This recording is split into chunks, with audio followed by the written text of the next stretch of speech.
हमने पढ़ा था संज्ञा के बारे में। संज्ञा क्या कहलाता है? पार्ट्स ऑफ स्पीच में जो पहला प्रकार है संज्ञा, कि नाम ही क्या है? संज्ञा है किसी भी चीज का नाम। तो आज हम पढ़ेंगे पार्ट्स ऑफ स्पीच का दूसरा प्रकार प्रोनाउन, ठीक है, जिसको हिंदी में बोलते हैं सर्वनाम। क्या बोलते हैं? सर्वनाम। सर्वनाम क्या होता है? वे ऐसे शब्द जो संज्ञा के स्थान पर प्रयोग किए जाते हैं क्या कहलाते हैं?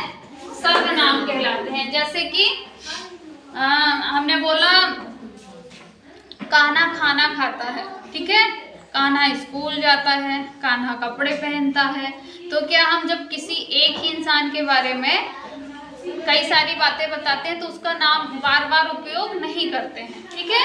उसके नाम की जगह पे हम संज्ञा शब्द उपयोग करते हैं। जैसे कि कान्हा खाना खाता है, वह स्कूल जाता है, वह कपड़े पहनता है, वह नहाता है, वह पढ़ता है। तो कान्हा की जगह हमने किस शब्द का यूज किया है? वह। किसका? वह। यानी कि उसके नाम की जगह हमने वह का यूज किया। तो ये जो वह है वो क्या कहलाएगा? सर्वनाम, क्योंकि ये संज्ञा के स्थान पर प्रयोग किया गया है ना, है ना। कान्हा नाम है, संज्ञा है, उसके स्थान पर हमने वह सर्वनाम का उपयोग किया है, ठीक है। आया समझ में? तो ऐसे शब्द जो संज्ञा के स्थान पर प्रयोग किए जाएं क्या कहलाते हैं? सर्वनाम कहलाते हैं। कुछ सर्वनाम शब्द जैसे कि वह, ठीक है, जो लड़के और लड़कियों के लिए यूज किया जाता है, वह। मैं, आई यानी होता है मैं, खुद के लिए उपयोग किया जाता है। हम बहुत सारे लोग ग्रुप में हम, ठीक है, तो उसके लिए हम का उपयोग किया जाता है। आप सामने वाले के लिए उपयोग किया जाता है, ठीक है। आप या तुम एक ही चीज है। अब सर्वनाम को के 3 पुरुष हैं, पर्सन है, ठीक है। सर्वनाम के 3 पर्सन है। कौन कौन से? First person, second person and third person. इसको बोलते हैं प्रथम पुरुष या फिर उत्तम पुरुष, इसको बोलते हैं मध्यम पुरुष, और थर्ड पर्सन को बोलते हैं हिंदी में अन्य पुरुष, ठीक है। हम पहले फर्स्ट पर्सन के बारे में जानते हैं, ये क्या होता है। फर्स्ट पर्सन जैसा कि डेफिनेशन में लिखा है, जिस सर्वनाम का प्रयोग स्वयं या खुद के बारे में बताने के लिए किया जाता है उसे प्रथम पुरुष कहते हैं। जैसे कि मैं खाना खाती हूँ, हम अपने बारे में बता रहे हैं ना, खुद के बारे में, है ना, खुद के बारे में मैं शब्द यूज कर रहे हैं। मैं खाना खाती हूँ। जब इंसान अपने स्वयं के खुद के बारे में कोई चीज बताता है तो क्या कहलाता है? First person. अब जैसे हमने बोला मैं खाना खाती हूँ, तो मैं यानी खुद के बारे में बता रहे, तो हम क्या हुए? फर्स्ट पर्सन या फिर प्रथम पुरुष, ठीक है। और फर्स्ट पर्सन में कौन कौन आता है? मैं, आई, और क्या आता है? हम, जिसको इंग्लिश में बोलते हैं वी, ठीक है।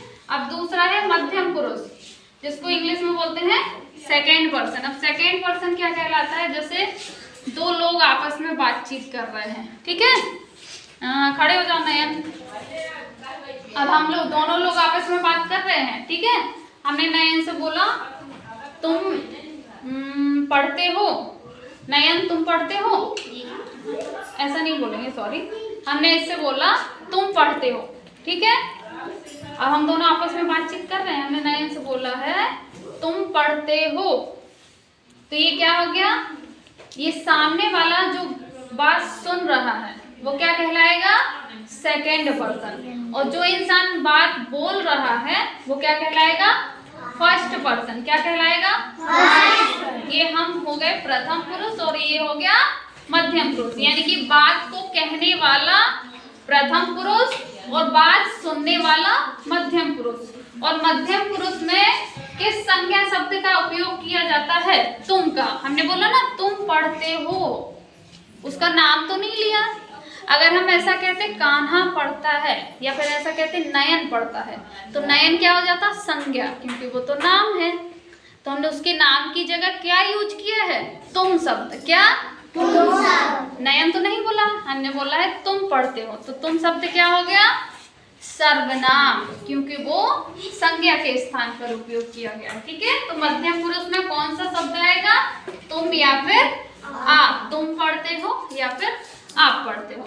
तो प्रथम पुरुष जो बात कहता है वो प्रथम पुरुष, और जो बात सुनता है वो क्या है? मध्यम पुरुष। Sit down. अब आया अन्य पुरुष, इसको कहते हैं हम इंग्लिश में थर्ड पर्सन। अब ये थर्ड पर्सन क्या होता है? परिभाषा में लिखा है जिस सर्वनाम का प्रयोग किसी के बारे में कुछ बताने के लिए किया जाता है उसे थर्ड पर्सन कहते हैं। इसका मतलब ये है जब कोई दो लोग आपस में बातचीत कर रहे हैं, ठीक है, लेकिन वो किसी तीसरे व्यक्ति के बारे में बात कर रहे हैं। फॉर एग्जाम्पल हमने बोला अंजलि खड़ी हो जाओ, जैसे कि हमने बोला अब हम अंजलि से बात कर रहे हैं लेकिन उसके बारे में बात नहीं कर रहे, ठीक है, उससे हम किसी और के बारे में बात कर रहे हैं। जैसे हमने अंजलि से कहा कि अंजलि और वह स्कूल जा रहा है, कोई स्कूल जा रहा है मतलब यहाँ से निकल रहा है, ठीक है, हम उससे कह रहे हैं देखो वह स्कूल जा रहा है ना, किसी और के बारे में बता रहे हैं ना हम उससे, वह स्कूल जा रहा है। या फिर हमने बोल दिया वे स्कूल जा रहे हैं, वे लकड़ी काट रहे हैं, हम अंजलि से बता रहे हैं वे लकड़ी काट रहे हैं, मतलब बात तो हम उससे कर रहे हैं लेकिन उसके बारे में नहीं कर रहे। किसके बारे में? जो इंसान यहाँ प्रेजेंट नहीं, उपस्थित नहीं है, ठीक है, किसी तीसरे व्यक्ति के बारे में हम अंजलि से बता रहे हैं। तो वो तीसरा जो व्यक्ति होगा जिसके बारे में हम बता रहे हैं वो क्या कहलाएगा? Third person. कौन कहलाएगा? Third person. हिंदी में उसको क्या बोलते हैं? अन्य पुरुष। क्या बोलते हैं? अन्य पुरुष। हाँ, तो फर्स्ट पर्सन जो बोलता है, सेकेंड पर्सन जो सुनता है और थर्ड पर्सन जिसके बारे में बताया जा रहा हो वो क्या है? Sit down. वो क्या है? Third person. अब थर्ड पर्सन में कौन कौन से शब्द आते हैं? ही या सी। ही लड़कों के लिए उपयोग करते हैं इंग्लिश में और सी लड़कियों के लिए उपयोग करते हैं, ठीक है। तो इसका हिंदी में अर्थ होता है वह, ठीक है, वह खाना खाता है या फिर वह खाना खाती है। और दे यानी होता है वे, ये भी क्या है? थर्ड पर्सन है। क्या है? Third person. तो आया समझ में? First person, second person and third person. और सर्वनाम जो संज्ञा के स्थान पर प्रयोग किए जाते हैं जो शब्द वो क्या कहलाते हैं? सर्वनाम। सर्वनाम कहलाते हैं। अब इसकी एक्सरसाइज कल करवाएंगे। ओके, आगे सभी को समझ में? जी। चलो ठीक है।